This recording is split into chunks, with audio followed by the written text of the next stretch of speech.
Assalamualaikum warahmatullahi wabarakatuh. Bismillahirrahmanirrahim. Alhamdulillahi rabbil alamin. Wassalatu wassalamu ala asyrafil anbiya'i wal mursalin wa ala alihi wa sahbihi ajma'in. Subhanaka la ilma lana illa ma 'allamtana innaka antal alimul hakim. Wa la hawla wa la quwwata illa billahil aliyyil 'azim. Rabbi shrah li sadri wa yassir li amri wahlul 'uqdatam min lisani yafqahu qawli. Qala Allah subhanahu wa ta'ala fi kitabil aziz ba'da a'udzu billahi minasy syaithanir rajim. Ya ayyuhalladzina amanu taqullaha haqqa tuqatih wa la tamutunna illa wa antum muslimun. Qala Rasulullah sallallahu alaihi wa alihi wa sallam, man salaka tariqan yaltamisu fihi ilma, siapa yang berjalan pada satu jalan semata-mata untuk menuntut ilmu, sahhalallahu lahu bihi tariqan ila jannah, maka Allah Subhanahu wa taala akan mempermudahkan jalan untuknya ke syurga. Shadaqallahu wa Rasulullah sallallahu alaihi wa alihi wasallam. Amma ba'd.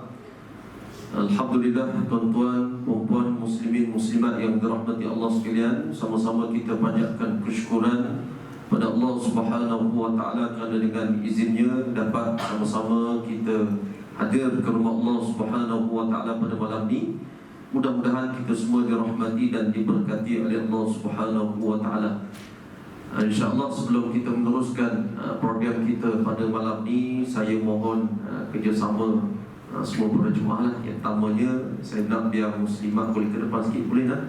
Mana jemaah lelaki ke sini sikit lah. Boleh? Ke tak nak dah? Belakang tu je. Kalau tengok muka saya tengok sok modal katanya. Tak apalah.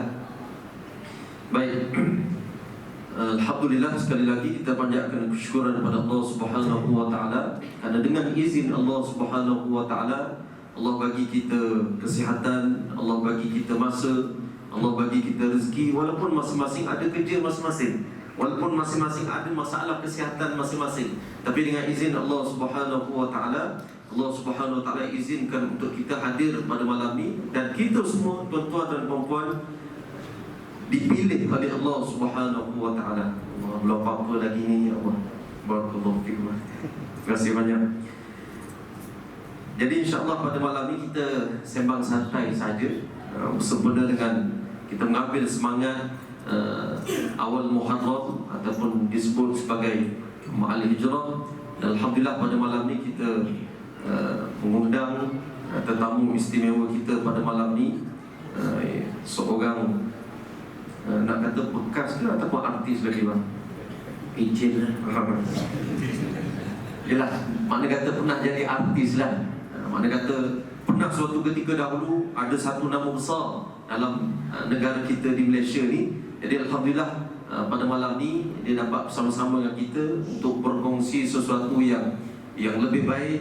Dan kita nak dengar, kita nak mengambil sesuatu yang sama-sama kita untuk insaf, sama-sama untuk kita muhasabah, sama-sama untuk kita tengok macam mana untuk kita menuju kepada Allah Subhanahu wa taala. Karena satu je, tiap-tiap daripada kita ni pasti suatu hari nanti orang akan panggil kita ni mayat, orang akan panggil kita jenazah. Itu tidak dapat dinafikan. Tiap-tiap daripada kita, tak kira muda, tak kira tua, tak kira kanak-kanak, kita semua bila Allah Subhanahu wa taala nak jemput, itu rahsia Allah Subhanahu wa taala. Jadi apa yang perlu kita lakukan bila rahsia kita tak tahu, iaitu persiapan untuk kita bertemu dengan Allah Subhanahu wa taala. Ramai saja hari ini sihat, tahu-tahu esok meninggal dah. Tak ada sakit apa, ajar ni macam mana? Ada yang sakit lama dah, tak mati-mati sampai anak pun keluar. Dia ni bila nak mati ya. Ada juga gitu.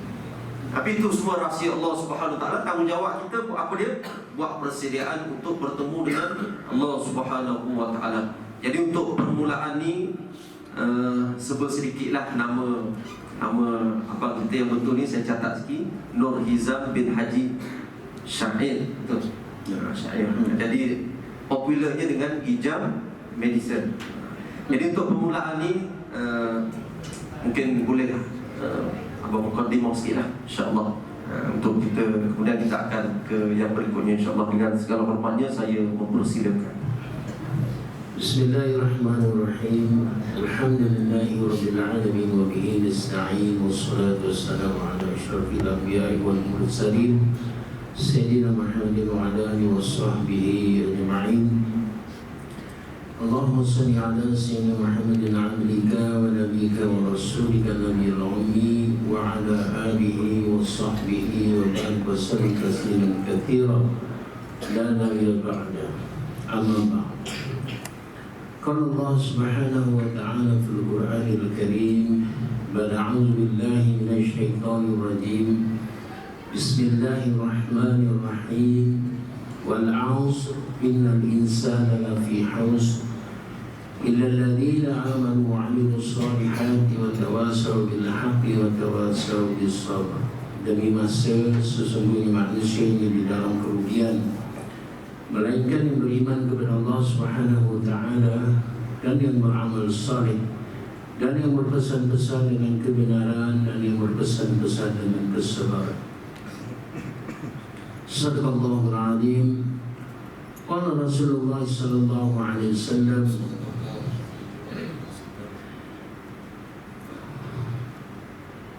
innal 'abda idza i'tarafa bidzambi thumma taba Allahu alaihi.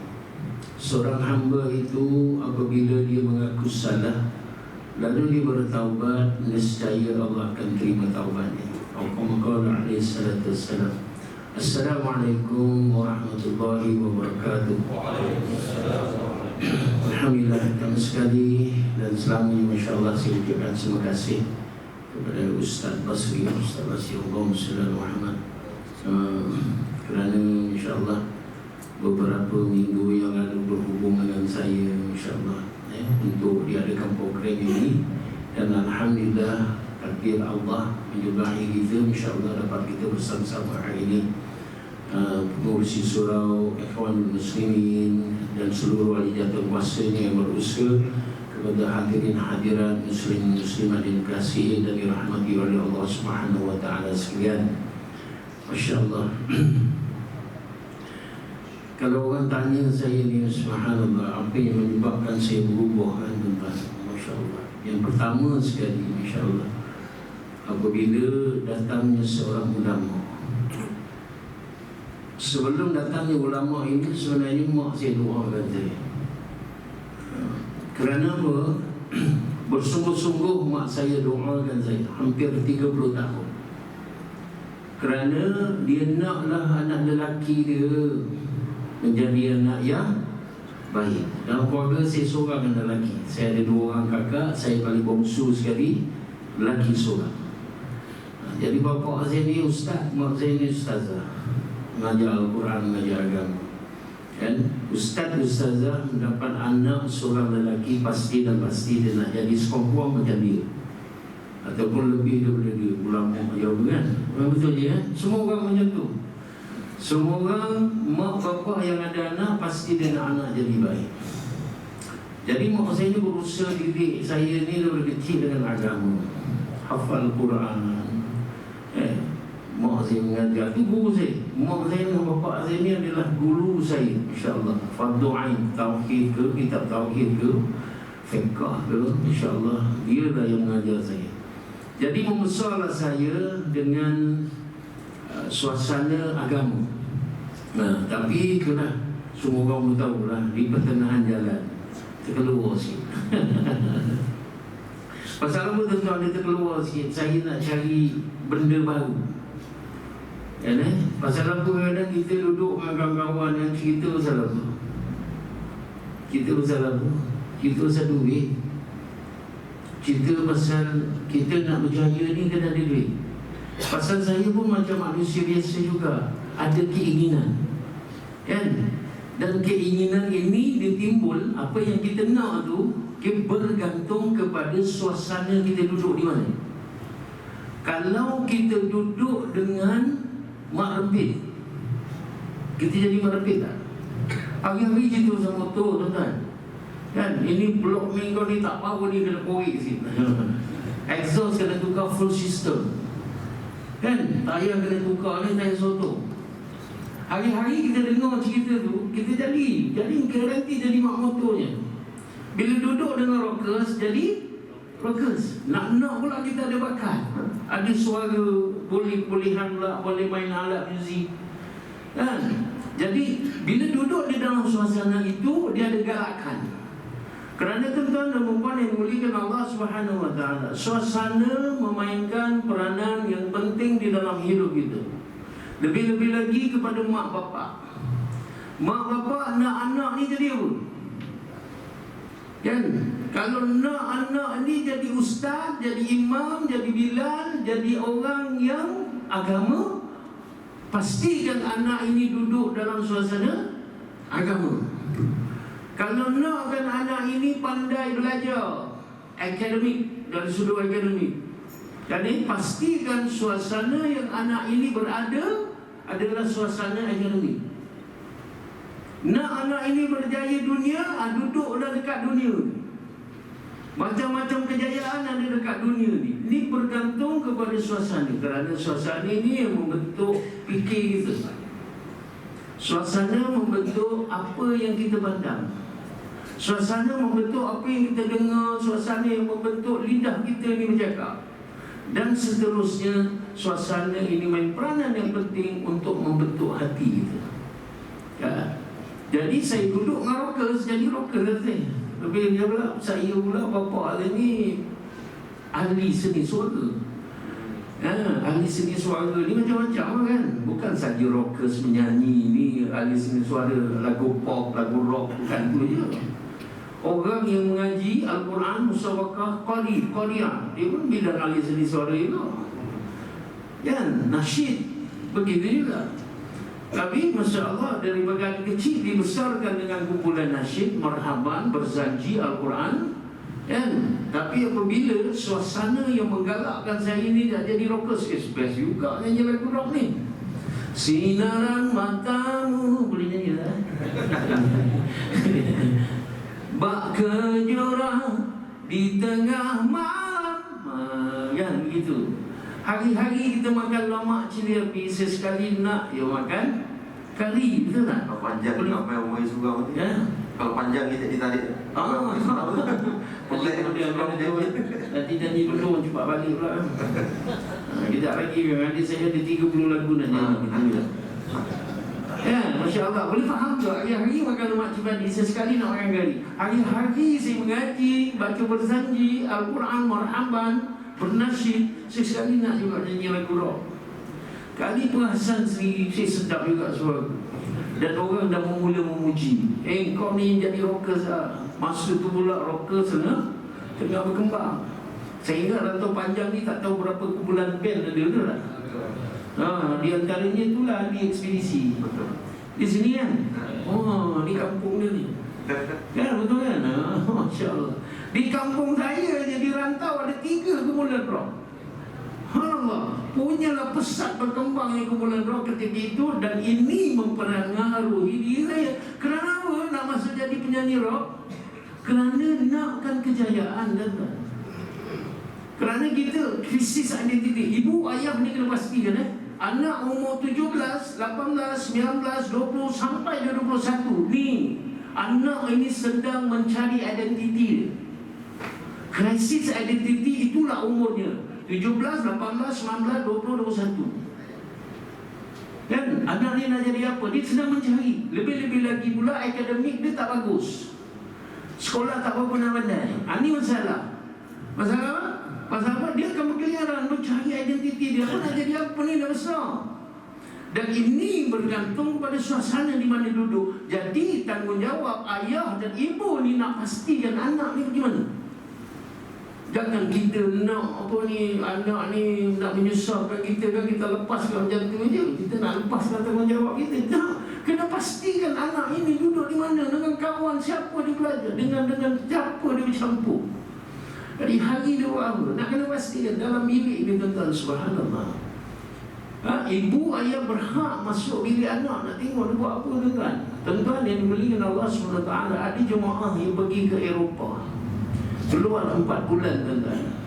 Di Eropah, Amerika, perkara ni biasa. Tapi di Malaysia baru nak masuk. Apa dia tuan-tuan? Anak-anak ni boleh jadi free thinker. Tahu tak free thinker? Tak ada agama, kan? Hanya duduk dalam bilik je tuan-tuan. Ini yang berlaku di Eropah, dan budaya tu datang ke sini dah. Kerana apa tuan-tuan ni? Macam-macam ada kat handphone ni. Jadi budak ni akan tengok je. Dia akan tengok handphone, dia layan handphone, sehingga kan Masya Allah, dia tak percaya kepada Allah. Kan? Ketika anak ini sedang mencari identiti, anak pula dia bukannya orang yang belajar pandai, nak mencari apa benda pun nak jadi ni. Nak jadi orang agama, dia mula tengok. Dia tengok pula YouTube, kan, penceramah-penceramah yang tak ditapis, yang menyebabkan dia dapat susahlah, ini tak boleh, itu tak boleh. Dia tengok pula YouTube yang lain, kan, kena pula ustaz tu, ini okey, itu okey, ini okey. Ini senang dia. Dia tak tahu, kan, aliran apa, kan, orang itu. Ini yang penting, kan, Allah SWT Muhammad.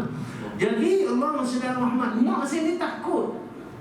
Kerana apa? Ketika itu, siapa yang melibatkan diri dalam industri rock, dalam dunia rock, dalam bidang nyanyian rock ni, rockers lah, jadi rockers, kan, dia akan terlibat dengan 3 perkara yang merisaukan mak dengan bapa dia. Dia boleh lagi mak dia. 3 perkara. Apa 3 perkara itu? Dadah perempuan dengan anak. Ni dia takut.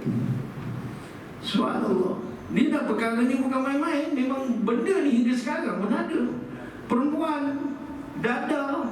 Dadah sekarang ni dah advance lah. Syabu dengan syabunya, dengan ganja ni dah tak ada apa lagi dah. Lepas tu dengan kokain ni dah tak ada benda dah. Di upgrade lagi dengan syabu. Tuan-tuan, Allah SWT Muhammad. Ini yang kita tak jaga, tuan-tuan. Allah SWT Muhammad.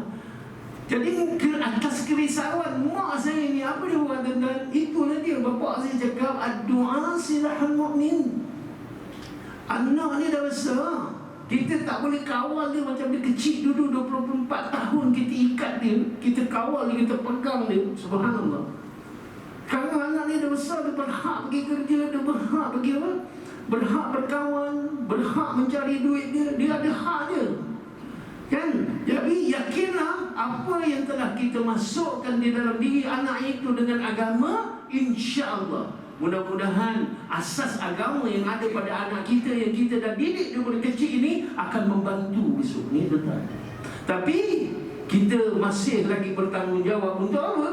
Untuk membantu dia supaya kembali ke pangkal jalan lagi. Apa bapak saya nasihatkan? Ad-du'a silahul mu'min. Doa ini senjata mukmin. Hebat tak Amerika, China, negara Rusia boleh mencipta senjata nuklear yang boleh menghancur, leburkan dunia ini dengan sekelip mata saja.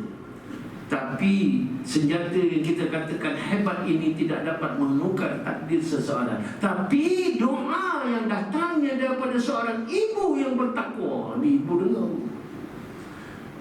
Ibu dan ayah dia lain perasaan dia terhadap anak. Kerana dia melahirkan anak itu pasti dan pasti, jahat macam mana pun anak ini, dia tetap disayang pada anak. Dia akan doakan anak ini. Doa dan doa dan doa. Hebatnya doa yang Nabi tinggalkan kepada kita boleh mengubah takdir seseorang, tuan-tuan. Masya Allah, kalau kita belajar, ya, takdir ada 2. Qadha dan qadar Allah ni ada 2, mubram dengan mu'allaq. Ada yang boleh diubah, ada yang tak boleh diubah. Takdir mu'allaq boleh, qadha mu'allaq ni boleh diubah dengan doa. Tapi mubram doa, rezeki, jodoh dengan ajal maut ini tidak boleh diubah. Tapi ada takdir yang boleh diubah dengan doa.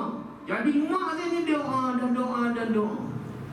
Dulu dia doakan saya juga, tapi bila tidak ada masalah, doa tu sambil lewa je. Mak saya cakap dengan saya ni, doa kena bersungguh-sungguh kerana kita minta kepada Allah SWT.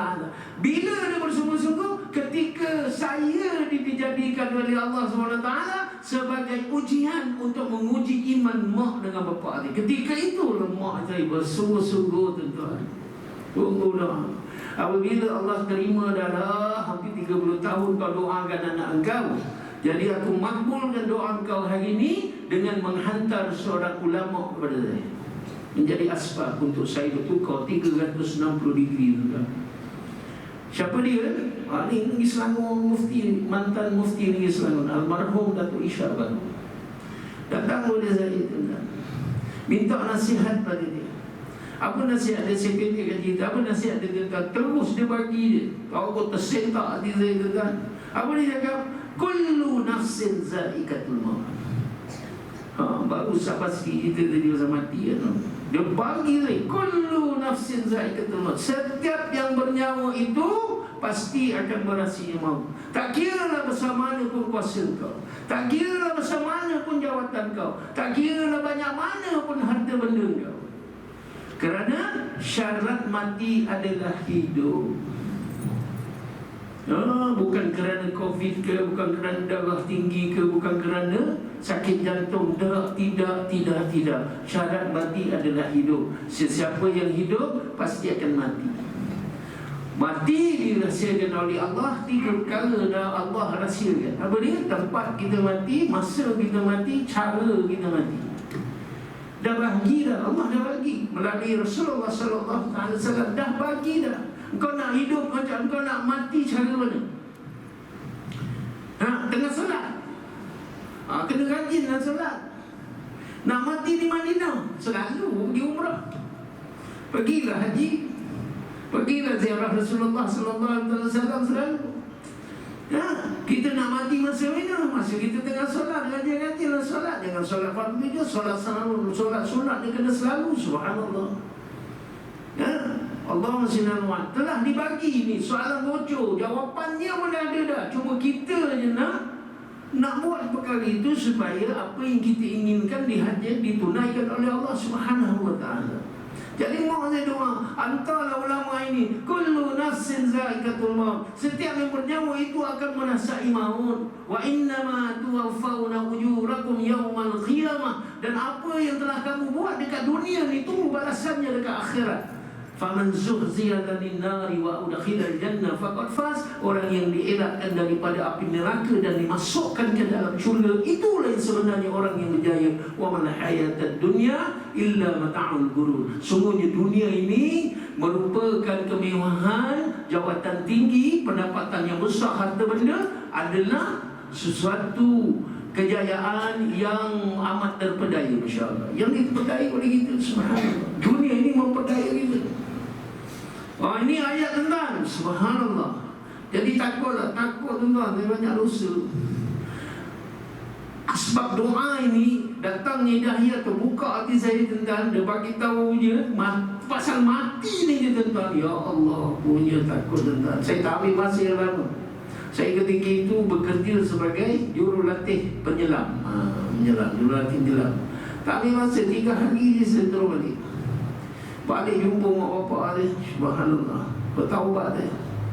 Taubat saya tentang hampir nak bunuh diri. Terasa dosa banyak ni, Allah ampunkan ke tidak. Yang paling saya siksa diri saya ni tentang memikirkan saya punya dosa ni, mak bapak saya mendapat sama sekali. Ni saya punya ketakutan saya takut sehingga kan nak bunuh diri. Aku punya pasal mak bapak aku dapat, rasa tak nak hidup lagi dah.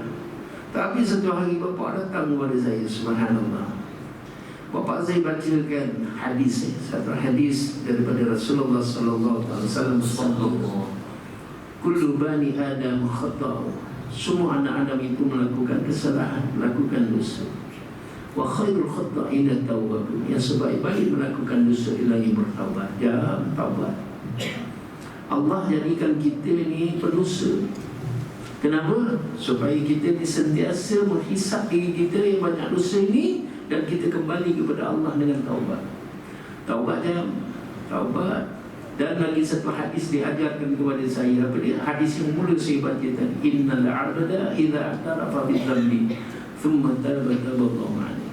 Seorang hamba itu apabila dia mengaku salah lalu dia bertaubat, saya Allah akan terima taubatnya. Jadi di dalam kita bertaubat kena ada sentiasa rasa bersalah. Jangan kita tentang kadang-kadang tu kita berhati tak. Tengah-tengah solat tadi mesej masuk. Dia memang silent telefon tu. Silent. Pasal nak menghormati jemaah, nanti kan bunyi kan ganggu khusyuk orang kan. Jadi dia silent telefon. Tapi masih lagi ada vibration, gegar. Kan? Tahu dah kunci. Dia pun solat. Kejap lagi kan geruk. Maknanya mesej masuk lah. Habis di solat tentang kita disunatkan mengucapkan syukur alhamdulillah, lepas tu kita istighfar. Betul tak? Istighfar takut ada kesilapan di dalam solat kita, minta pengampunan daripada Allah supaya Allah lenyapkan dosa. Subhanallah. Jadi apa kita buat? Ambil handphone, nak tengah tunjuk projek pula. Ambil handphone, mulut imam baca istighfar, dia pun istighfar kan, tapi mulut tengok handphone, tengok istighfar. Astaghfirullahaladzim alladzi la ilaha tapi istighfar. Betul tak jaga tu? Tak betul tak? Itu maknanya bapak dia cakap apa, kurang ajar dengan Allah. Kita nak Allah ampunkan dosa kita, tapi tak bersungguh-sungguh, tak beri dia, masih lagi kita berpaling muka kita kepada Allah SWT dalam kita meminta sesuatu daripada dia. Subhanallah. Bila istighfar kena bersungguh-sungguh. Ini yang diajarkan oleh bapa dia. Jadi Masya Allah, taubat saya hari-hari datang, hari-hari bertaubat. Allahumma salli ala Muhammad. Sehingga itulah hari ini Allahumma salli ala Muhammad. Mudah-mudahan taubat kita semua ni diterima oleh Allah Subhanahu wa taala. Sehingga kan tuan-tuan, Allahumma salli ala Muhammad. Kalau orang tanya saya apa matlamat saya hari ini, kita kena ada tuan-tuan, kena ada matlamat kita. Bila kita mati besok, kita kena ada matlamat tuan-tuan. Bila-bila masa ni semua akan mati. Apa matlamat? Kalau saya, jawapan saya tuan-tuan, saya nak mati tanpa bawa balik dosa saya. Kerana kerana Sahibus Samah almarhum Isyak Baru, Datuk Isyak Baru, dia kata apa? Jangan risau pasal mati dia. Jangan risau pasal mati, kerana semua orang akan mati. Tunggu masa je kan. Jangan risau pasal mati. Yang perlu kita risaukan ialah kita nak bawa balik apa ketika kita bertemu dengan Allah SWT. Walaupun kita bawa balik sebesar zarah dosa, kita tetap akan diazab oleh Allah SWT dalam neraka. Apabila dah habislah azab tu, asbab daripada dosa sebesar zarah itu dah habis, clear lah, baru dikeluarkan daripada neraka dan ditelik-telik hati kita ni. Ada tak iman? Ada, walaupun sebesar zarah, akan dimasukkan ke dalam syurga, kekal dalam syurga. Ini yang kita nak ni tuan-tuan. Sebab hari ini kita tengok tuan-tuan, kalau kita tanya tuan-tuan guru, tanya-tanya ulama, orang-orang alim ni tuan-tuan, bila dia mati dia nak apa? Dia nak apa matlamat dia mati? Dia tak nak buat balik dosa tuan-tuan. Asbab daripada doa-doa minta pengampunan daripada Allah SWT hari-hari tuan-tuan. Sebab kita tengok mana ada satu ulama mati yang tak dulukan dengan sakit. Tak didulukan dengan sakit apa? Tuan Guru Nik Aziz sakit tak? Tuan Guru Harun Din, Ismail Kamus, siapa lagi? Usuk apa ni? Ulama besar dunia, Usuk Qaradawi. Semua sebelum mati Allah bagi sakit dulu. Kerana apa? Allah nak ampunkan dosa dia, kembali kepada Allah sebagai kekasih Allah Subhanahu wa taala. Ni tetap sebab kita dijadikan berdosa supaya kita sentiasa ingat kepada Allah, bertaubat kepada Allah, dan akhir hayat kita diterima oleh Allah SWT sebagai kekasih dia. Sebab kita dah jadikan, kalau tidak tuan-tuan, kita ni selingkang-lingkang ya. Konon rasa tak ada dosa, orang baik dengan kan. Betul tuan-tuan, ni sifat manusia begitu, cepat lupa. Sebab Allah ingatkan, sehingga kan Nabi cakap taubat ini yang pentingnya, sehingga Nabi ingatkan orang yang pandai ini orang yang bijak pandai, akayisu man dana nafsahu amila lima ba'dal maut. Orang yang pandai, bijak pandai ini adalah orang yang membuat persediaan untuk menghadapi hari mati dia. Sampai Nabi cakap macam tu. Masya Allah. Jadi Allah SWT Muhammad, inilah usaha saya dan subhanallah. Nanti kejap lagi kita sambung lagi lah. Dia suruh bagi buka lima tu lah, dia jangan bagi kakak. Jadi lain lah. InsyaAllah itu saya balik kepada Ustaz Basri, insyaAllah. Kita masuk lagu lagi. Dulu orang tunggu lagu ni. Baik, alhamdulillah rabbil alamin. Kita dah dengar panjang lebar mukadimah daripada abang Ijam kita berkaitan dengan taubat, berkaitan dengan kematian dan sebagainya. Dan untuk makluman para jemaah sekalian, abang Ijam kita ni baru kembali daripada tanah suci mengerjakan ibadah haji pada tahun ini. Kebetulan bersama pula dengan kawan-kawan saya yang sama belajar. Alhamdulillah. Jadi doa-doakan kami juga ni yang mana tak dapat pergi haji lagi, mudah-mudahan dapat pergi haji dalam keadaan yang sihat. Amin. Dalam keadaan kata apa boleh melaksanakan amal ibadah haji tersebut dalam keadaan yang baik. Boleh saya ceritakan sikit pengalaman nanti kita insya-Allah.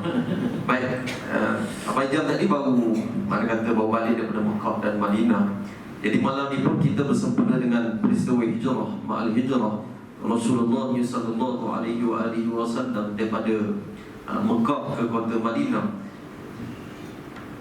Jadi makna hijrah itu sendiri pun berpindah dari satu tempat ke satu tempat yang lain. Dari sudut maknawi dia, iaitu berpindahnya Rasulullah sallallahu alaihi wasallam daripada Mekah ke kota Madinah. Pindah tu pun bukan pindah saja tuan-tuan. Daripada Mekah ke Madinah tu tak. Arahan, perintah daripada Allah Subhanahu wa taala. Kalaulah bukan arahan, perintah daripada Allah Subhanahu wa taala, Nabi sallallahu alaihi wasallam takkan keluar daripada kota Mekah. Kerana kota Mekah tu adalah tempat lahirnya Rasulullah sallallahu alaihi wasallam, tempat Rasulullah sallallahu alaihi wasallam membesar, dan macam-macam kisah yang berlaku pada dirinya Rasulullah sallallahu alaihi wasallam ketika berada di kota Mekah. Jadi berat hatinya Rasulullah sallallahu alaihi wasallam ketika nak meninggalkan kota Mekah. Ketika bergerak nak ke kota Madinah, nak bergerak ke Madinah tu, Rasulullah berpaling dulu. Rasulullah kata, kalaulah bukan arahan perintah daripada-Mu ya Allah, nescaya aku takkan tinggalkan kota Mekah.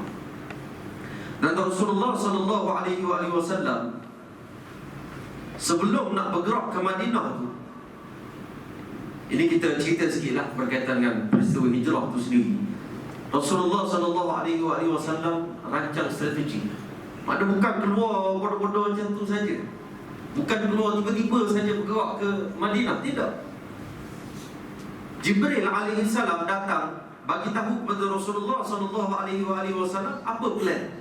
Ni orang kafir Quraisy ni apa plan? Mereka nak bunuh kamu malam ni. Tiap-tiap kabilah hantar wakil akan duduk di kawasan rumah kamu dan tunggu masa nak bunuh kamu. Jibril alaihi salam datang bagi tahu Rasulullah sallallahu alaihi wasallam. Rasulullah sallallahu alaihi wasallam pun tanpa melengahkan masa, tengah hari itu juga pergi ke rumah Sayyidina Abu Bakar Siddiq. Bincang, rancang, plan macam mana perjalanan kita nak ke Madinah. Nak kata apa dia? Perjalanan Rasulullah sallallahu alaihi wasallam daripada Mekah nak ke kota Madinah bukan satu perjalanan yang mudah. Nak boleh ke sampai kota Madinah tu macam-macam kisah, macam-macam cabaran. Dan ketika Rasulullah sallallahu alaihi wasallam keluar daripada rumah tu pun, ketika tu orang kafir Quraisy dah ada di luar rumah. Tapi Rasulullah baca satu ayat ni yang selalu kita baca tiap-tiap malam kami dalam surah Yasin. Wa ja'alna min baini aydihim saddan wa min khalfihim saddan fa aghshaynahum fa hum la yubsirun. Rasulullah sallallahu alaihi wasallam pun tabur pasir. Jadi masing-masing orang kafir Quraisy waktu ketika tersebut, dengan kuasanya Allah Subhanahu wa taala, tak dapat tengok, tak melihat ataupun tak nampak Rasulullah sallallahu alaihi wasallam. Tertidur mereka. Minggu lepas saya ada bagi tazkirah di mana? Bandar Baru Kelang ke Bandar Bukit Raja. Biasanya tu Bukit Raja. Bukit Raja kan. Jadi saya cerita tadi lah, saya kata ayat ni pun boleh juga kalau jumpa JPJ Rasulullah ni boleh baca. Betul. Setakat saya baca setakat ni mujarab lagi lah. Tapi tuan-tuan nak baca pun dengan syarat lesen hidup, rotate hidup, okey. Tapi kalau tak hidup, semua mati semua, baca banyak kali sikit lah.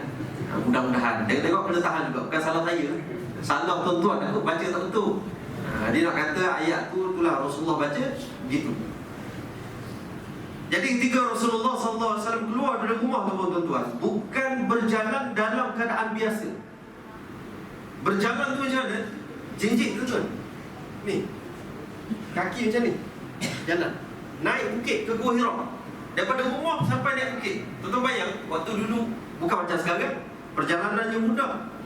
Walaupun bukit tu tinggi, hari ni kita naik pun penat juga. Tapi bayangkan zaman Rasulullah dulu macam mana keadaan Rasulullah sallallahu alaihi wasallam. Dikatakan kaki Rasulullah luka. Rasulullah jalan macam tu tujuan apa dia? Supaya orang tak dapat jejak tapak kaki Rasulullah sallallahu alaihi wasallam. Sampai ke Gua Hira, Sayyidina Abu Bakar kata, ya Rasulullah tunggu dulu, biar aku masuk dulu. Sayyidina Abu Bakar cek dulu, sapukan dulu. Kemudian ada lubang, ambil kain tutup lubang tersebut. Ada berapa lubang lagi, tak ada kain nak tutup, ditutup dengan kaki Sayyidina Abu Bakar Siddiq radhiyallahu anhu. Panggil Rasulullah masuk, Rasulullah pun baring atas peha Sayyidina Abu Bakar, tertidur. Di sinilah peristiwa yang selalu kita dengar. Rasulullah terkejut kerana air mata Sayyidina Abu Bakar kena pada pipi Rasulullah sallallahu alaihi wasallam. Tanya kenapa? Kata kakinya di mana kata kena aiban berbisa, kena batuk apa semua, Allah alam lah. Ketika itu juga Rasulullah sallallahu alaihi wasallam ludah, kemudian serta merta sembuh luka ataupun kesakitan Sayyidina Abu Bakar Siddiq. Dan ketika itu juga tuan-tuan yang dirahmati Allah sekalian, hampir orang Arab Quraisy menjejaki Rasulullah sallallahu alaihi wasallam. Ini kita cerita, saya cerita ni tak sampai separuh gitu. Peristiwa hijrah 3 hari duduk di gua tu. Siapa hantar makanan, siapa hantar report, bagi laporan, banyak lagi cerita. Kita nak katanya hebatnya penghijrahan Rasulullah sallallahu alaihi wasallam. Kita semua ni untung tuan-tuan, umat dia Rasulullah sallallahu alaihi wasallam. Kita tanya kita balik, apa jasa kita dengan Rasulullah sallallahu alaihi wasallam? Kalau bukan kerana hijrahnya Rasulullah sallallahu alaihi wasallam daripada Mekah ke Madinah, hari ni kita tak tahu agama apa tuan-tuan. Quran kita entah tak kenal. Sembahyang pun tak tahu kita entah ke mana. Dalam keadaan nama kita Islam, dalam keadaan kita ni orang Islam dah, kadang-kadang ramai mana lagi yang tak tahu sembahyang, ramai mana lagi yang tak tahu Quran. Bayangkan kalau tidak ada peristiwa hijrah, bayangkan kalau tidak ada peristiwa Isra dan Mi'raj, bagaimana keadaan kita? Bagaimana keadaan kita umat dia Rasulullah sallallahu alaihi wasallam? Tambah-tambah kita ni sekarang berada di akhir zaman. Jadi untuk soalan yang berikutnya saya nak tanya pada Abang Ijam kita lah. Sebab saya ada terbaca dalam Google sikit lah maklumat berkaitan dengan Abang sikit. Jadi nak cerita dah sikit berkaitan dengan latar belakang keluarga Abang Ijam kita ni. Ialah ayah tadi ustaz, mak pun ustazah. Dan saya baca juga yang mana ayah abang ni, bila abang jadi artis popular dan sebagainya, ayah abang tak melarang, betul? Cuma dia bagi nasihat, dia kata jangan tinggal semayang, jaga syariat, macam itulah. Cuma kita nak minta abang kongsikan macam mana keadaan ketika tersebut. Ialah setanding dengan kumpulan ahli ekspedisi, ambitious waktu ketika tersebut, mana lagu tengah top, tengah popular, masing-masing kenal. Macam mana pengalaman hijrah itu sendiri, apa dia punya cabaran, apa dia punya halangan, dan macam mana kita bila berhijrah daripada yang tak baik kepada yang lebih baik. Macam kita semua masing-masing, walaupun nampak pakai kopiah, pakai jubah, ada lagi kelalaian kita lakukan di sisi Allah Subhanahu Wa Taala. Cuma kita nak ke yang lebih baik. Daripada solat 2 rakaat, nak tambah jadi 4 rakaat solat sunat. Quran biasa sehari 1 muka, nak berubah, nak hijrah kepada 1 juzuk. Jadi berhijrah, kita nak berhijrah, nak ke arah yang lebih baik, macam mana nak istiqamah pula, nak dekat dalam kebaikan tersebut. Jadi minta Abang Ijam kongsilah dengan sama-sama kita semua ni, mudah-mudahan ada kebaikan. Dipersilakan. Bismillahirrahmanirrahim. Alhamdulillah wassalatu wassalamu ala rasulil karim. Arwah Bapak Azim ni ketika saya menyanyi dulu, saya tak pernah dengar sama ada dia setuju ataupun tidak. Dia tak pernah rekam. Tapi mak dia ni bantah, mak dia ni garang Bapak Azim, subhanallah. Suara yang lembut, penuh kasih sayang. Anak-anak pun dia tak pernah tengking. Waimah jentik pun tak pernah. Tapi mak dia garang. Dan kalau saya ni lelaki, subhanallah, apa benda yang tak singgah kepada dia ni, pinggan mangkuk semua nak suruh. Mak saya ni gagal. Jadi nak cerita je tentang bila berubah ni, Jadi sukalah mak dan bapak ni suka, saya terus suruh mak saya ni doakan dia supaya Allah SWT Muhammad saya dapat istiqamah dalam perubahan dan sentiasa insya-Allah untuk merelakan diri saya ni insya-Allah kan untuk mencari ilmu, untuk menuntut ilmu. Pasal apa? Di dalam nak melakukan perubahan kita kena tahu, kita kena faham apa masalah yang ada pada diri kita. Kadang-kadang tu ada orang ni dia menghalang nak buat baik ni, ada halangan dia kan. Saya kalau orang cerita, orang tanya saya apa halangan saya ni dulu sombong kan ya, riak, sombong, suka menunjukkan kejayaan kita ataupun perkara yang kita dapat tu kan, macam popular album letup juara 1988, juara pujaan 10 Nescafe, kita selalu cerita dengan orang, kita selalu menunjuk itu riak kan. Dan akhirnya apabila riak ini kita tidak menanganinya kerana kita tidak pandai nak menghadapi ataupun menjaganya, kerana apa yang berlaku ni jadi sombong. Ini cabaran saya yang paling besar sekali. Jadi saya dapat kenal pasti perkara itu. Jadi kita perlukan ilmu macam mana nak buang perasaan ni, perasaan riak, sombong ni tentang ini. Satu cabaran yang paling besar diri saya. Jadi apa yang perlu saya buat? Subhanallah, saya cari ilmu. Kerana yang selama hari ini subhanallah yang membuatkan saya sombong, riak dengan kejayaan yang saya dapat. Masya Allah. Saya perbetulkan fikir yang selama hari ini kita rasakan duit kita banyak, kita lah orang berjaya. Kita nak kan, kita nak hari ini kita hantar anak kita pergi sekolah tak apa tuan. Sampai masuk universiti tak apa, bodoh bergadai kita kan. Kerja siang malam tak apa nak, kau belajar je. Sampailah kau dapat PhD, dapat dah jadi doktor ke, ayah dah lega lah. Tuan-tuan, Allah SWT itu yang kita nak.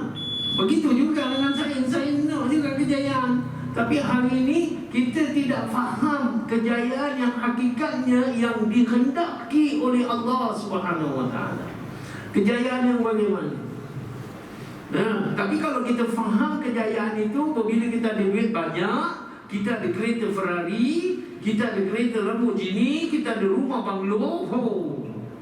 Kenapa kita buat kereta, kita beli kereta mahal tuan? Kerana nak tunjukkan pada orang aku orang ni jaya. Saya beli rumah 1.3 juta tuan. Kenapa? Ada rumah dah lah 7 bilik, tak apa lagi 1 bilik, 8 bilik. Nak tunjuk pada orang aku lah orang yang jaya. Ini yang kita buat selalu. Saya buat begitu sehingga kan riak, sombong, subhanallah kan. Dan akhirnya subhanallah, duit yang kita dambakan, yang kita sayang, hari-hari kita usaha dapat duit sehingga duit banyak. Gaji saya ni puluhan ribu, ratus ribu tu tak gaji saya. Yang dibanggakan selama hari ni, aku belajar sampai pergi Australia ilmu menyelam aku ni khatam dah. Khatam, sehingga orang bayar gaji satu hari 5,000, satu bulan 150,000, tolak zakat, tolak GWSP, tolak ini, tolak itu, 120,000 balik sebulan. Banyak. 120,000 balik tentang juta tahun. Setahun juta tentang. Jadi jutawan kan? Kesan dia ni yang penting. Apa pun kita buat tentang, kita kena fikirkan tentang kesan dia. Kalau kita belajar tinggi-tinggi jadi seorang doktor, apa kesan dia? Kalau kita berniaga, Masya Allah, sehingga kan kita jadi kaya, Masya Allah, apa kesan dia? Kita belajar agama, jadi imam, jadi bilal ke, jadi datuk siap ke, apa kesan dia? Kerana kesan ini penting. Ini yang kita nak bawa mati, kesan tu yang mengharungi hidup kita, saki-baki hidup kita ni, kesan di atas apa yang kita buat. Jadi inilah proses yang saya lalui, Masya Allah. Dan akhirnya Masya Allah, pergi belajar di pondok tadi. Saya dah hijrah ni, saya pergi belajar. Tak habis lagi hijrah. Masalah apa, nak istiqamah dalam kebaikan ini bukan senang. Kalau salah hanya pasal kita ni, artis ni tuan-tuan, artis yang berhijrah ni bukan mudah. Pasal kita biasa hidup dalam maksiat. Maksiat ni seronok, sedap buat maksiat ni. Takkan orang suka buat kan? Orang nak tinggalkan maksiat itu senang tak? Itu sebab pastikan ibu-ibu anak ini jangan terjerumus dalam maksiat. Apabila dah duduk dalam maksiat, dia dah kematu dah tuan-tuan. Oh, payah nak tinggal. Melainkan hidayah daripada Allah SWT je. Sebab daripada doa ibu yang bersungguh-sungguh tu, mungkin anak ini boleh terkeluar sikit, boleh lepas daripada maksiat. Kalau tidak tuan-tuan, lantak dia lah habis. Kalau mak dia kat lantak lah, aku dah bagi nasihat dah tak nak dengar, lantak kau lah, habis. Kalau ibu cakap macam tu, jahanam mana-mana. Kena berusia mak saya 30 tahun dulu kata. Pergilah belajar, Masya Allah. Nak dapat dua hati yang bersih, yang betul-betul ni faham. Faham betul-betul nak mengharungi hidup ini dalam keadaan kebaikan. Ini masalah ni kena lalu proses tu. Apa proses ini? Ni pergi belajar pondok di Kuala Selangor 2 tahun. Pergi merantau lagi di Thailand, pergi ke Kelantan, pergi ke pondok Kazim Ilyas pun, Ustaz Kazim Ilyas pun saya dah masuk dah. Dan akhirnya Masya Allah, saya buat pondok saya sendiri bersama dengan Maulana Zawawi, guru saya di Raub Bahang. Dan masih lagi mengajak kawan-kawan saya untuk mengaji Al-Quran, untuk mengaji kitab, supaya apa? Kita faham hidupnya apa. Dan termasuklah nak memperbetulkan fikir kita yang selama hari ini duit adalah segala-galanya, tuan-tuan. Bukti dia apa? Tengok cuma sekarang ni dengan skim cepat kaya tu, tak kira lah apa-apa trading ke, forex ke, apa benda lah yang menjana pendapatan kita dalam masa yang singkat kita boleh jadi kaya. Kita pergi tanya tak orang tu, nak pula jiran sebelah kita jadi kaya macam tu. Kita tanya dah tuan-tuan, macam mana kau dapat kaya? Dia tanya kan, tapi pernah tak kita tanya imam? Atau kita tanya ustaz ulama, Mam, macam mana imam ni ada hidayah sentiasa datang pergi masjid tepat waktu lah tu?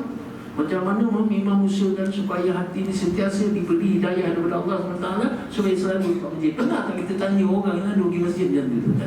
Tak pernah. Sedangkan duit dengan iman ini lagi penting. Kita tanya pasal duit, pasal kita tahu nilai duit daripada kita tahu nilai iman. Jadi Masya Allah, akhirnya subhanallah, belajar sekian lama, barulah kita jumpa ayat Al-Quran. Dulu jumpa lah, tapi buat tak tahu je, pasal kita tebal faham lagi duit ini lebih penting daripada iman. Pasal itu yang kita sayang, itu yang kita dambakan, itu yang kita usahakan. Duit adalah segala-galanya, subhanallah. Kalau tak percaya tuan-tuan, adalah seorang hamba Allah bawa kereta Lamborghini parking ke depan surau ni tuan-tuan, dan nak semayang maghrib jemaah. Kita kat dalam surau ni kita cakap apa? Ni nak betul fikir ni. Anak raja mana datang ni, parking kereta Lamborghini, nak datang semayang solat maghrib kat sini. Kita cakap itu tak. Sekali kalau keluar tengok Ustaz Basri dalam Lamborghini. Amin. Kan? Kita pun tanya Ustaz, betul tak? Kita tanya je. Dulu Ustaz pakai kereta beza je. Kakak Lamborghini Ustaz, apa rahsianya? Betul tak tuan-tuan? Kita nak tahu kejayaan Ustaz sehingga dia pakai Lamborghini. Dan dalam arti kata lain yang sebenar, kita nak bagi tahu Ustaz Basri lah orang yang berjaya. Betul tak tuan-tuan? Kerana dia dapat pakai kereta Lamborghini. Tapi sebenarnya kejayaan ini yang dicakap, yang dikatakan oleh Allah dalam Al-Qurannya apa tuan-tuan? 2 tahun saya nak dapatkan benda ni. 2 tahun ngaji pondok, baru Allah tunjukkan tuan-tuan. Apa Allah kata dalam Al-Quran, wa may yuti'illaha war rasulahu faqad faza fawzan azima. Orang yang taat perintah Allah dan juga Rasulullah sallallahu alaihi wasallam, Allah akan bagi kejayaan sebesar-besar kejayaan. Faman zuhziha 'anil nari wa udkhila al-jannah faqad faz. Orang yang dihindarkan daripada api neraka dan dimasukkan ke dalam syurga, itu yang sebenarnya orang yang berjaya. Akhirnya tuan-tuan, kita kena fikir apa? Ini yang selalu saya fikirkan. Akhirnya kita nak pergi mana tuan-tuan? Kita akan mati dan 2 tempat yang Allah bagi pilihan, syurga, neraka. Betul tak? Kita nak masuk syurga, tapi apa usaha kita dekat dunia ini untuk melayakkan diri kita untuk masuk syurga? Ini yang sentiasa saya fikirkan. Allahumma salli ala Muhammad. Jadi nak menjadi orang yang berjaya, yang sebenar-benar berjaya mengikut hak Allah itu tadi, insya-Allah ini yang kita kena lalui proses. Nak tukar cara fikir kita. Bro, kan? Hidup sekali je bro. Kita kena enjoy ke?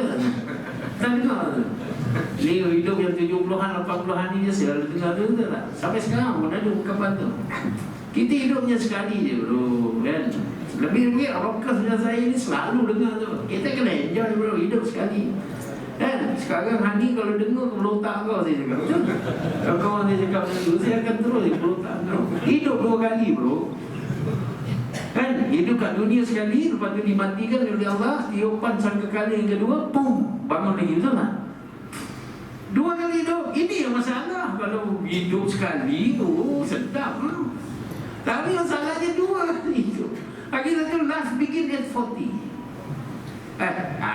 Aku 30, relax kalau lagi 10 tahun lagi, enjoy lah dulu tu kan. Yahudi ni dia pandai je main ni. Orang putih ni semua pandai main kata-kata begini. Dan kita pun termengaruh, kita pun tangguh dulu. Nak buat baik ni tangguh dulu. Besok nanti umur 40, okeylah, berubahlah, masuk pondok lah, mengaji dulu. Haram kalau tak dimulakan. Kerana apa? Hari ni apa yang kita buat sebenarnya kesannya 10 tahun akan datang. Betul tak? Apa yang kita makan hari ni, ingat hari ni dapat sakit, dapat sihat. Dah 10 tahun besok keluar lah besok kan, sakit jantung, kolesterol tinggi, kencing manis tu tuan-tuan. Apa yang kita makan 10 tahun dulu, kesannya hari ni. Begitu juga dengan amal. Dan nak menentukan kita ni masuk syurga, ingat dan tu umur 40 tahun kita nak berubah ke? Boleh ke tuan-tuan? Jangan bermain. Ini cabaran yang saya menghadapi, subhanallah. Jadi, Masya Allah, dipendekkan cerita tentang apakah rahsia saya. Cakap banyak orang tanya, macam mana nak istiqamah dalam kebaikan?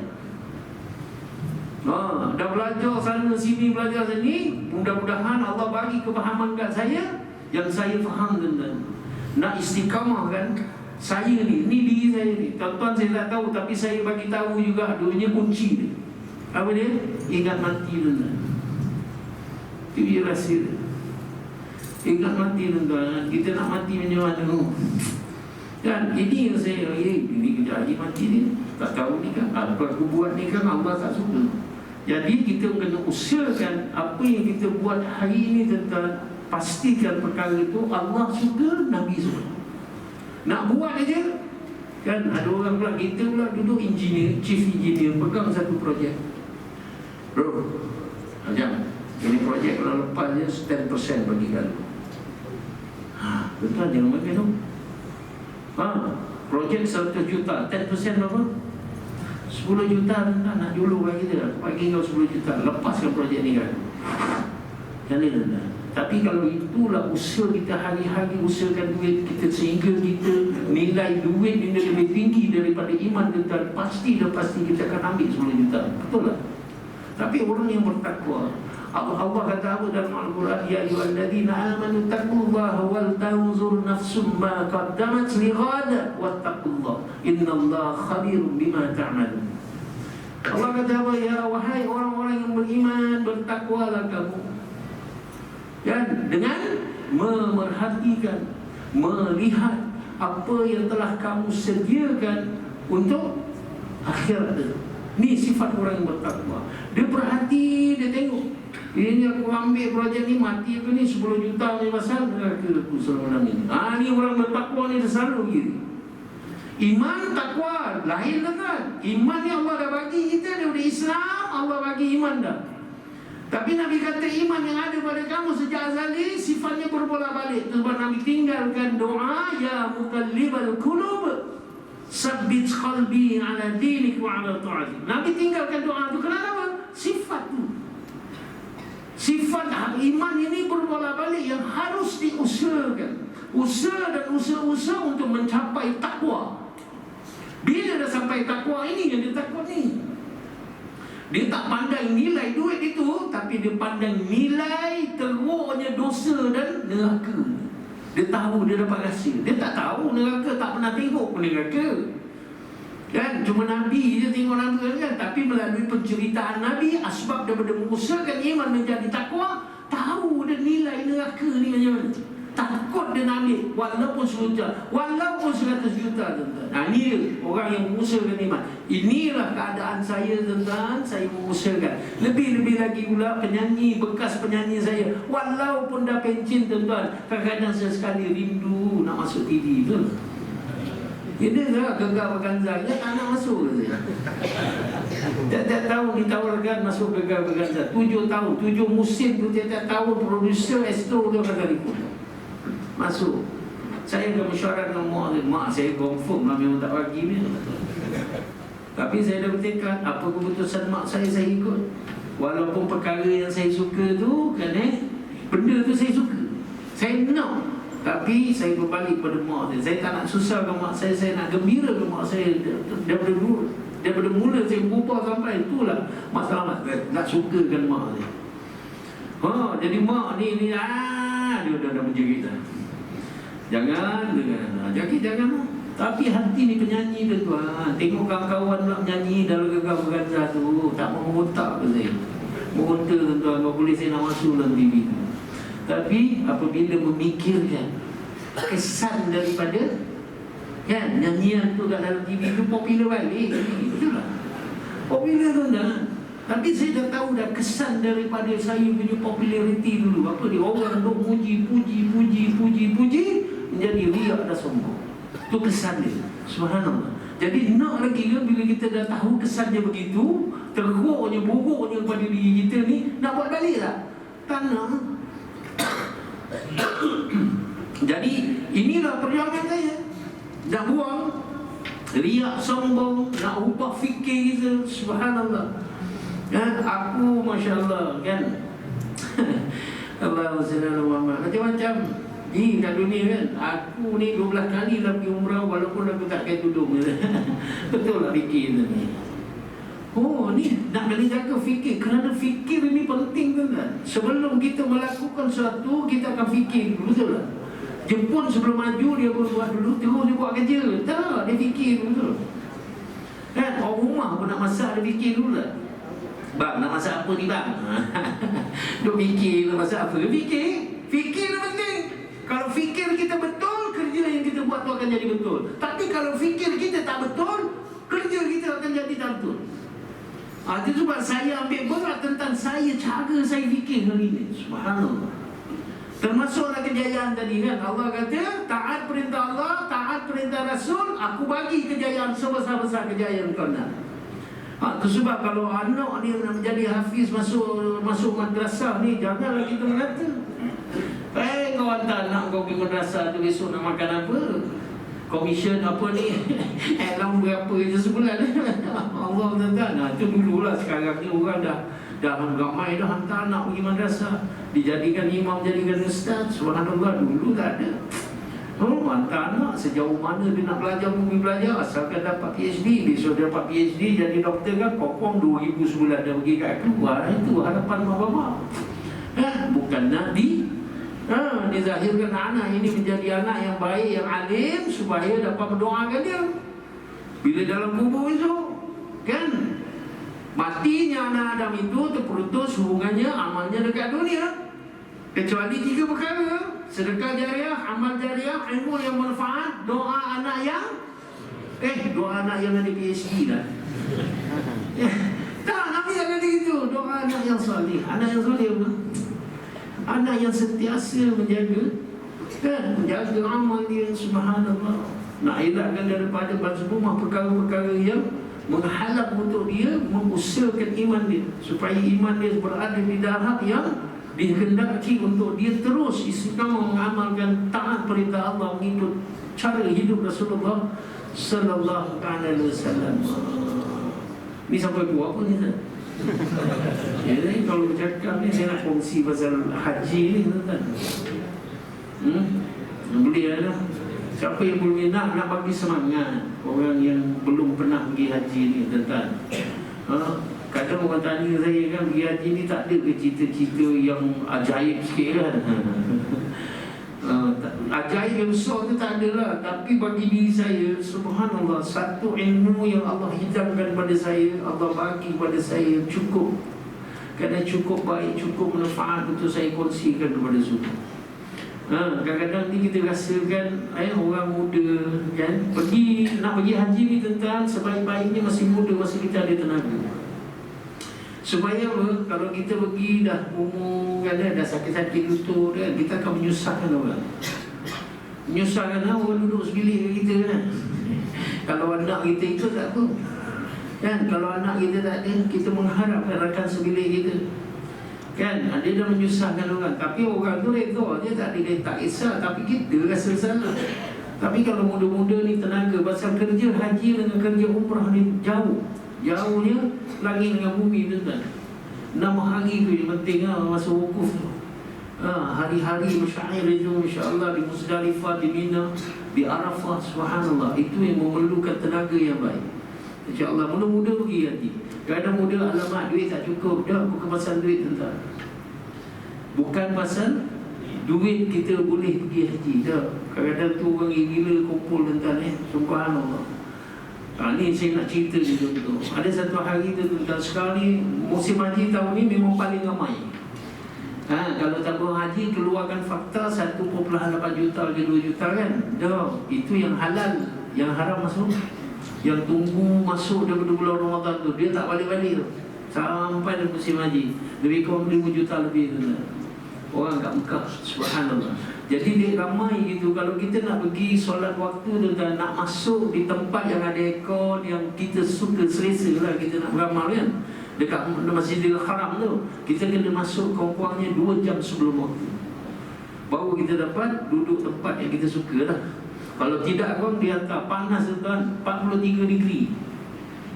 Itu hari-hari biasa tu. Kalau di Madinah 50 degree pun sampai kan. 43 ni biasa tuan, subhanallah. Tapi kalau kita duduk diam gitu tuan, kita bukan orang Afrika, bukannya orang India. Memang dia dilahirkan, memang dia tahan panas. Kita tahu kan, kalau dia hantar pergi rooftop, kita dalam hal lagi setengah jam nak pergi masjid, kita pergi, ada hantar pergi atas rooftop tu. Duduk tu dekat tengah hari panas boleh tak lah kan. Kalau orang Afrika ke Pakistan ke memang dia larang. Memang cuaca negara dia begitu, dilahirkan memang azalinya memang macam tu, dia tahan. Kita tak tahan. Jadi masuklah awal 2 jam masuk. Jadi satu hari tu lepas solat zuhur, saya balik ke hotel, saya makan dulu. Lepas itu saya cakap kan, hati tu nak pergi masjid je. Lepas tu asar pergi masjid, dia dah pukul 1 lebih. Asar kat sana 3.40 petang. Ya. Jadi lebih ni kena pergi lah. Kalau tidak kan tak dapat tempat aircon kan, panas kan. Kalau kita duduk tak ada tempat aircon tuan-tuan, tempat yang terbuka, walaupun berbumbung, tapi bila angin tiup, subhanallah, dapat rusak panas juga kan. Jadi kita nak tempat yang elok, yang selesa, kena masuk awal. Jadi saya pun masuk awal. Pukul 1 tu sebelum kedua saya dah sampai. Dapatlah tempat, walaupun tengah bergepit-gepit dapat. Kali saya pula sampai tuan-tuan, Allah Muhammad nak buat ala solat sunat kan. Saya, orang sebelah saya ni sedang berdoa dengan betul-betul dengan air mata. Orang Malaysia tuan-tuan, orang Perak, usia dalam 70 tahun. Saya habis solat sunat, saya duduk pun saya mengaji. Saya mengaji Allah Muhammad, dia tak habis-habis menangis dia. Lepas solat 2 rakaat, lepas tu dia duduk, dia doa, menangis lagi. Habis dia doa tu lebih kurang dalam 10-15 minit tu, dia bangun balik, dia solat sunat lagi. Di Masjidil Haram tak ada waktu haram, bila-bila masa dia boleh solat sunat, subhanallah. Solat sunat lagi, habis solat sunat dia doa, nangis lagi. Nangis yang beria-ia, yang bersungguh-sungguh, bukan nangis sikit-sikit, dah nangis yang bersungguh-sungguh. Saya cakap, orang ni betul. Kita bila sampai tu doa nangis kan, lepas tu tak ada lagi dah.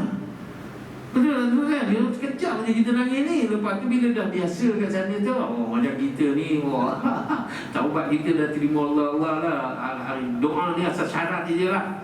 Allah SWT. Dia pakcik ni 70 tahun umurnya, saya lupa tanya nama dia. 2 rakaat doa menangis, 2 rakaat doa menangis. Tuan-tuan, daripada sebelum asar sampai bila agaknya keadaannya begitu, sampai lepas isyak, konstan. Api dia solat fardu tuan-tuan, lepas tu solat jenazah kan, lepas tu dia continue balik 2 rakaat doa menangis, 2 rakaat doa menangis sampai waktu asar. Subhanallah, saya daripada nak buat air kecil tak jadi nak buat air kecil, sehingga kan terus, ya Allah ya Tuhanku, ini kau nak bagi aku satu perkara, satu ilmu yang manfaat ya Allah. Dan aku tak nak pergi kencing ya Allah, tolonglah sekat kencing aku ni buat semandang ni. Pasal apa? Aku nak tanya orang tua ni apa rahsia dia ni, sehingga kan senang betul dia menangis. Subhanallah. Jadi bila kita keluar kan nak buat yang kecil, dah tempat tu balik dah. Jadi sebab saya doa gitu, betul Allah tahan saya punya buang air kecil tu. Subhanallah. Sampailah lepas Isyak, tuan-tuan, dah ada dah peluang. Dia nak pergi je, saya tarik tangan dia, tuan-tuan. Pakcik, minta maaf saya tahan pakcik sikit ni. Saya pesan kat pakcik, saya duduk dengan pakcik ni sebelum masa sampai habis ni, saya bersama dengan pakcik. Walaupun saya nak kencing, saya tak kencing. Pasal apa? Ada sesuatu yang saya nak daripada pakcik ni. Kenapa mudah sangat? Dia ada cerita ni rasanya. Allah, dia tengok dia tengok ada dia. Pakcik tolong cerita kepada saya. Mudah-mudahan bekalan dalam hidup, jadikan bekalan dalam hidup dia. Tuan-tuan, dia cerita apa tuan-tuan? Sebenarnya nangis itu nangis gembira, nangis seronok. Nangis itu dia nak tunjukkan dia betapa dia syukur kepada Allah SWT. Kerana apa nak? Pakcik ni nak pergi haji dah 15 tahun dah. Rayuan daftar haji 15 tahun dulu dah. Umur 55 tahun, habis dia kerja 55 tahun, dapat dia beli SP. Dia dah kumpul duit dah. Dah duit tu peruntukkan untuk dia dan isterinya pergi haji. Dah ada dah duit tu. Tapi Masya Allah, Allah tak izinkan selama 15 tahun tuan-tuan. Merayu tiap-tiap tahun azam, Allah tak izinkan. Dia tak cakap tabung haji tak izinkan, tak bagi dia peluang, tapi dia cakap Allah tak izinkan. Masya Allah. Jadi asbab daripada perkara itu tuan-tuan, usaha selama 15 tahun. Dan tapi dia tak berhenti berusaha. Dia selalu bertaubat kepada Allah SWT. Mungkin aku ni banyak dosa, dia bertaubat. Hari-hari dia bertaubat tuan-tuan. Masya Allah, dalam perjalanan haji dia tu, Masya Allah, kalau tahun ni dia tak dapat, dia akan mundur balik taubat. Dan sehinggalah satu hari tuan-tuan, dia pergi ke masjid. Seorang ustaz ni cakap dengan dia, subhanallah, kelebihan sedekah. Dan dibacakan sepotong hadis kepada jemaah, dan pakcik ni pegang hadis itu sampailah ketika dia dapat pergi haji. Apa maksud hadis itu? Sabda Rasulullah sallallahu alaihi wasallam, bersegeralah kamu sedekah, kerana Masya Allah, bala bencana tidak dapat mendahului sedekah. Belilah kesulitanmu dengan sedekah, baikilah penyakitmu dengan sedekah. Sesungguhnya sedekah ini mempunyai keajaiban, dapat mengelakkan 70 jenis bala bencana. Yang paling ringan, penyakit sopak dan kusta.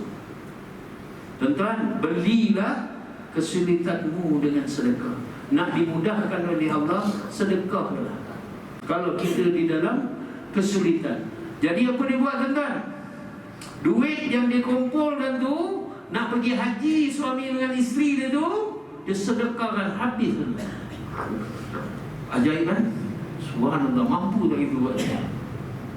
Dia sedekahkan habis, bagi rumah ma'atafi, bagi rumah anak yatim, bagi madrasah, siapa saja yang diperlukan, masjidnya dengan kita lah. Habis dia sedekah. Tak tahu berpuluh ribu macam mana, banyak mana saya tak tahu. Tapi pasti puluh ribu tuan-tuan, dia simpan dah lama dah. Dia sedekahkan semua. Dan akhirnya saya pendekkan kita tuan-tuan, ini tentang janji Allah SWT melalui Rasulullah SAW. Allah tidak pernah mungkin janji tuan-tuan. Akhirnya Allah balas berganda-ganda apa yang telah disedekahkan. Apa dia tuan-tuan? Satu keluarga, semua ada orang kaya sponsor satu keluarga. Dia ada 4 orang anak, dan anak dia semua dah kahwin, ada isteri. Jadi 8 orang. Dengan dia 10 orang. Orang kaya dia sponsor 10 sekali pergi haji. Tersebablah pakcik syukur Allah SWT. Tuan-tuan, ni muda-muda ni, InsyaAllah, jangan katakan kita ada duit tuan-tuan, kita dapat pergi haji. 20 orang anak muda ketika tahun ini nak pergi haji tuan-tuan. Dia bangga dengan harta yang dia ada.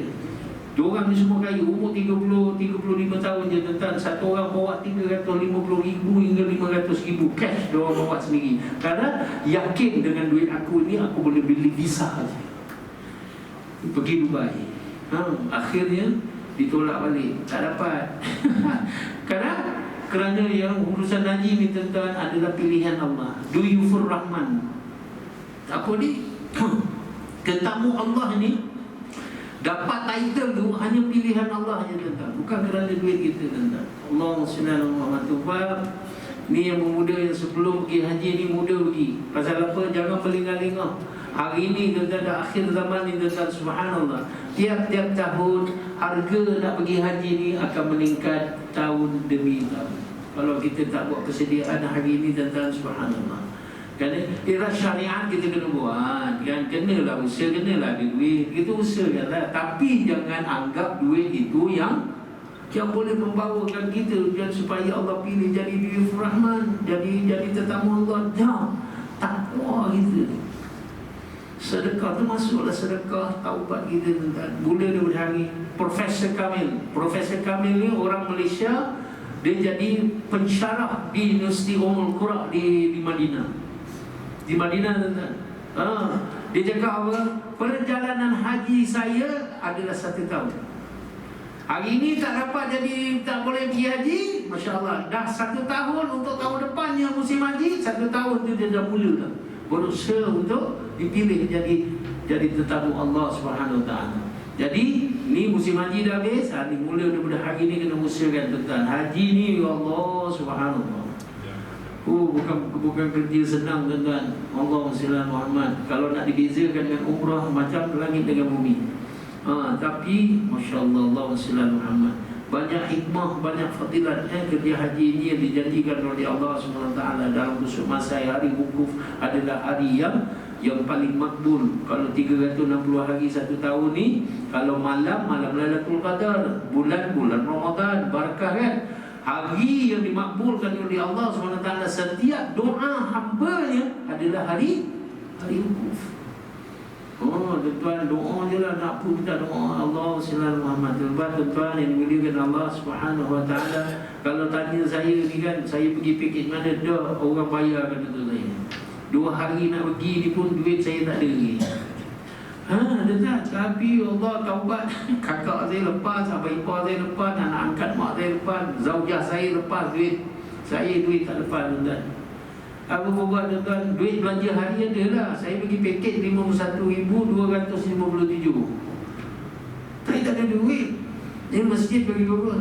Tapi yakin pada janji Allah Subhanahu Wa Taala, taubat dan taubat istighfar tuan-tuan, supaya kita ini dapat meraih kasih sayang Allah Subhanahu Wa Taala. Kan? Jadi rahsia dia, buatlah mula daripada hari ini apa saja perkara yang kita nak buat, nak berniaga, nak kerja, tapi pastikan perbuatan kita itu mengundang kasih sayang Allah SWT.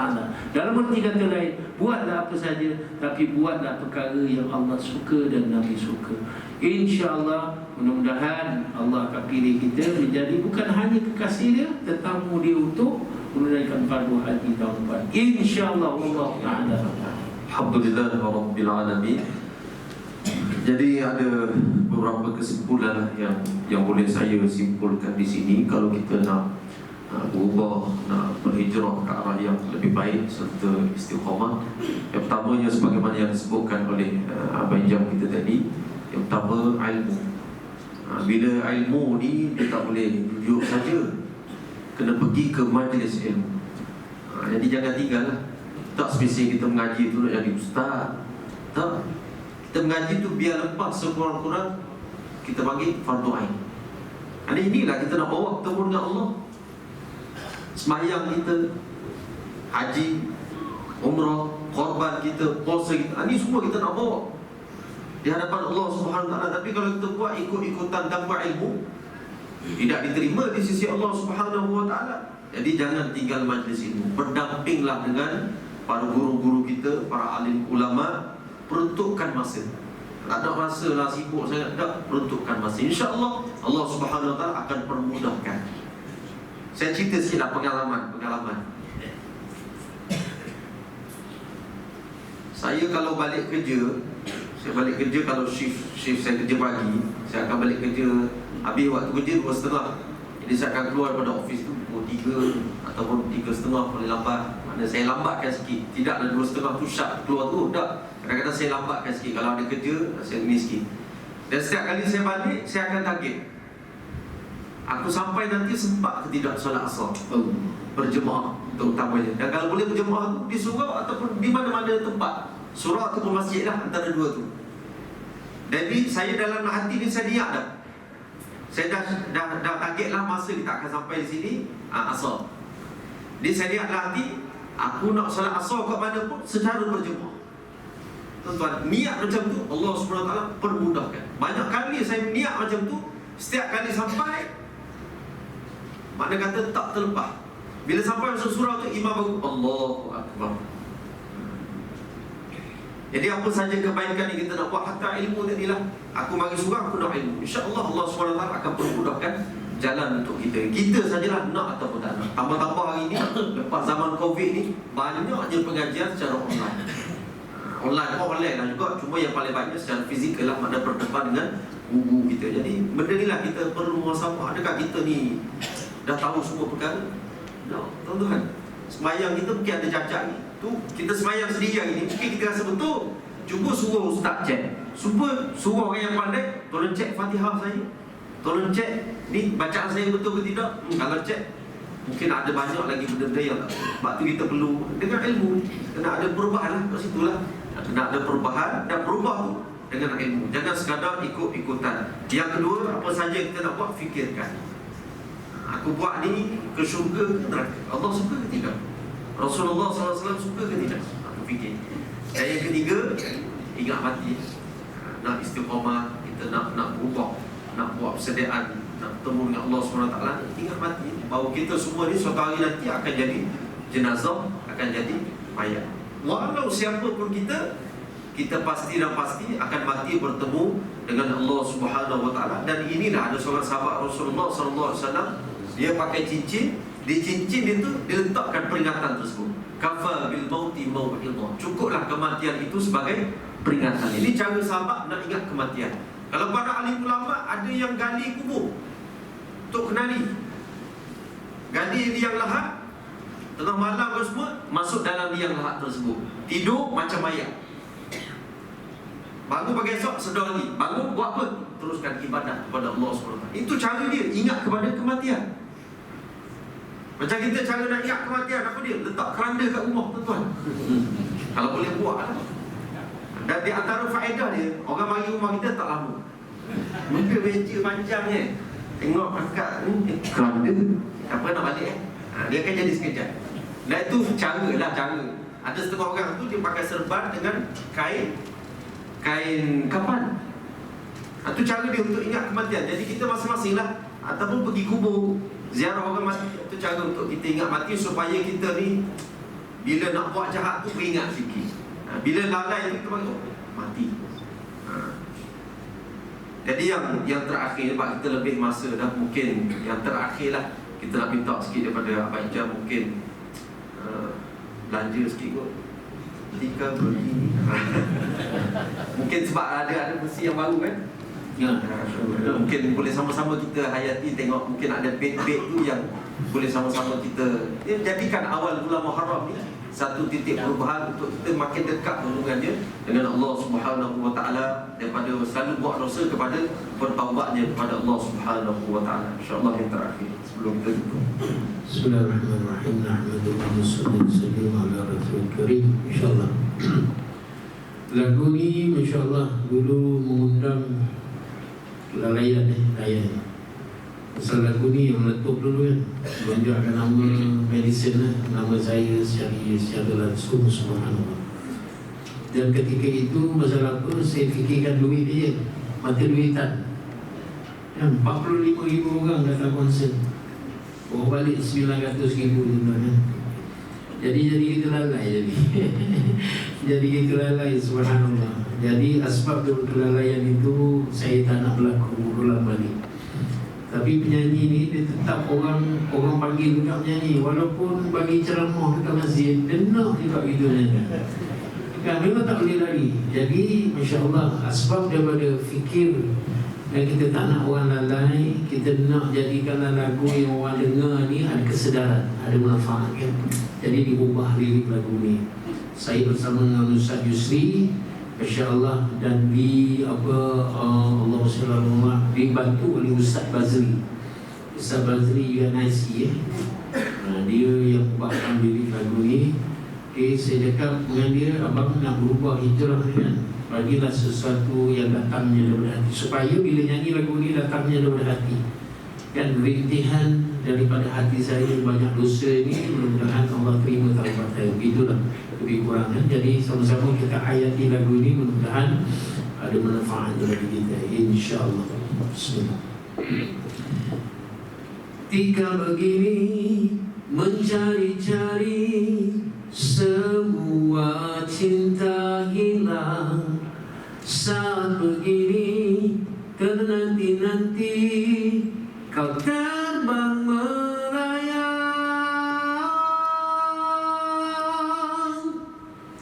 Bertanya-tanya iman di dada, mengapa layu jua. Bertanya-tanya di ujung waktu, dosa yang lalu. Ku harap keampunan, walau hanya ku mendapat nikmat Tuhan bersama rindu pengharapan. Saat ini ku insafi, aku kembali, aku berjanji menjaga hati dan coba terus di jalanmu. Walau pedih mencela, ku coba sedayaku. Dengan rahmatmu ku tetap bahagia. Tika begini engkau di sisi, ku tak terasa sepi. Saat begini ku penuh janji, cinta yang satu. Tak lagi sendiri.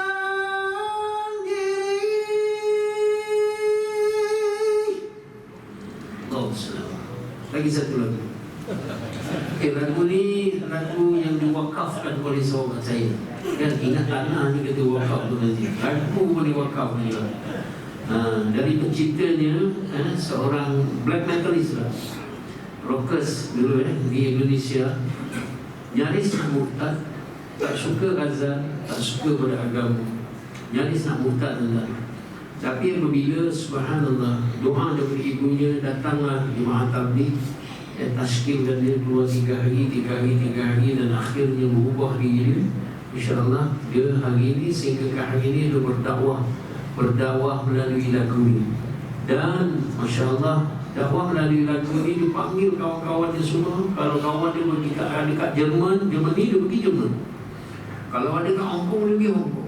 Dia berjaya mengislamkan kawan-kawan yang pernah hidup labor dengan dia dulu, hampir 2,000 orang dengan lagu ini. Jadi dia wakafkan lagu ini, dunia sementara, akhirat selama-lamanya. Sama-sama kita hayati lagu ini insya-Allah.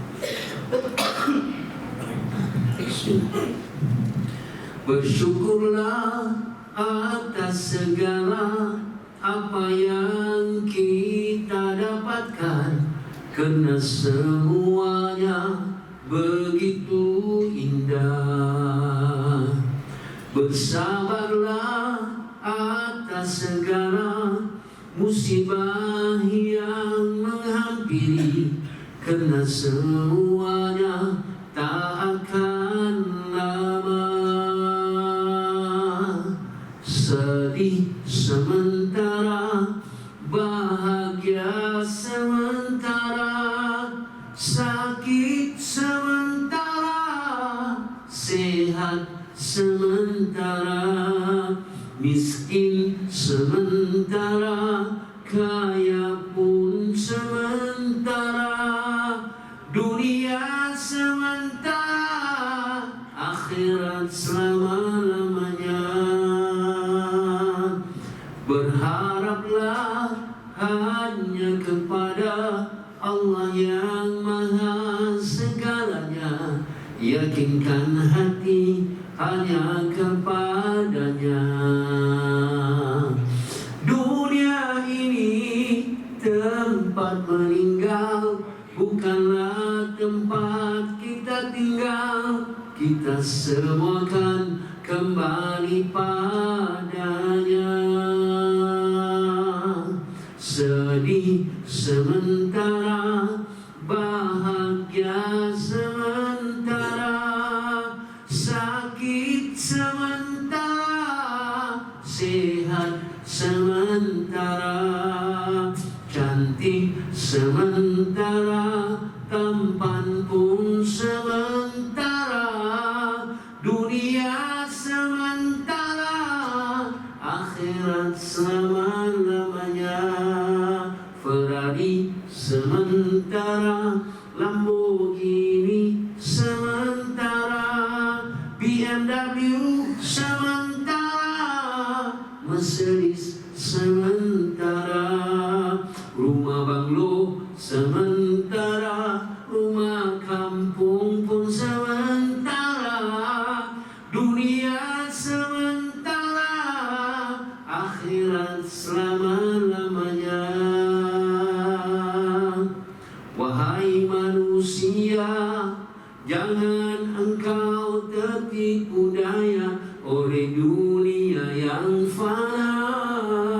Sebagai tempat ujian bagi kita, dunia sementara, akhirat selama-lamanya.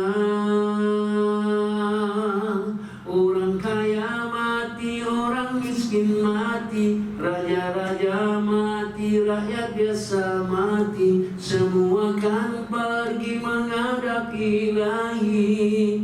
Dunia yang dicari takkan membawa arti.